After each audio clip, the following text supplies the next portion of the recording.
নমস্কার। আজকে বলবো 2024 সাল মিথুন রাশির জাতক জাতিকাদের কেমন কাটবে। তার আগে বলি আমার চ্যানেলটাকে অবশ্যই সাবস্ক্রাইব করবেন। মিথুন রাশির অধিপতি গ্রহ হলো বুধ। বুধ মানে পরিবর্তনশীল এবং সংযোজকমূলক কারক গ্রহ। এই রাশির জাতক জাতিকারা সাধারণত দ্বৈত স্বভাবের হয়ে থাকেন। এরা সাধারণত বুদ্ধিজীবী এবং স্বাধীনচেতা প্রকৃতিরও হয় এবং এদের মধ্যে বহুমুখী প্রতিভাও থাকে। এদের কিন্তু কখনো রাগ আবার কখনো শান্ত এই রকমই স্বভাব লেগেই থাকে এবং এই রাশির জাতক জাতিকা যে কোনো প্রতিকূল পরিস্থিতির সম্মুখীন হওয়ার জন্য প্রস্তুত থাকেন। আর্থিক দিক থেকে এই বছরটি ভালোই। অতিরিক্ত চিন্তা ভাবনা না করে কাজের প্রতি আরও বেশি মনোযোগ হতে হবে, কারণ আর্থিক উন্নতি সেখান থেকেই আসবে। আপনাদের যে কোনো মনস্কামনাও পূরণ হতে পারে।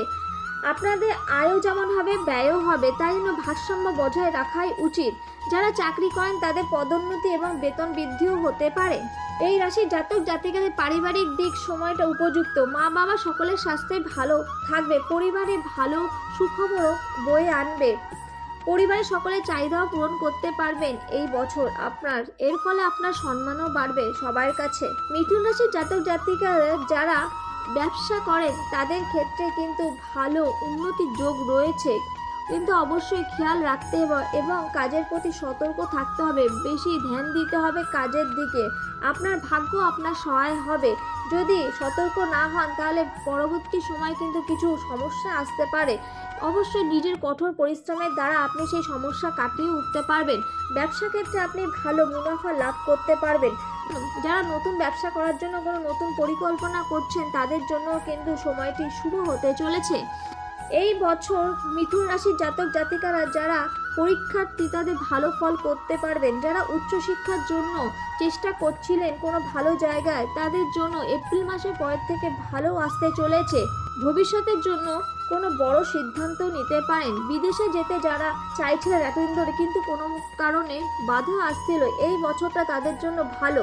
আপনাদের ধৈর্য এবং কঠোর পরিশ্রমের মাধ্যমে আপনারা নিজের মনস্কামনা ধৈর্য এবং কঠোর পরিশ্রমের দ্বারা আপনাদের ফল লাভ ভালোই হবে। উচ্চশিক্ষার জন্য খুবই ভালো এই বছরটা।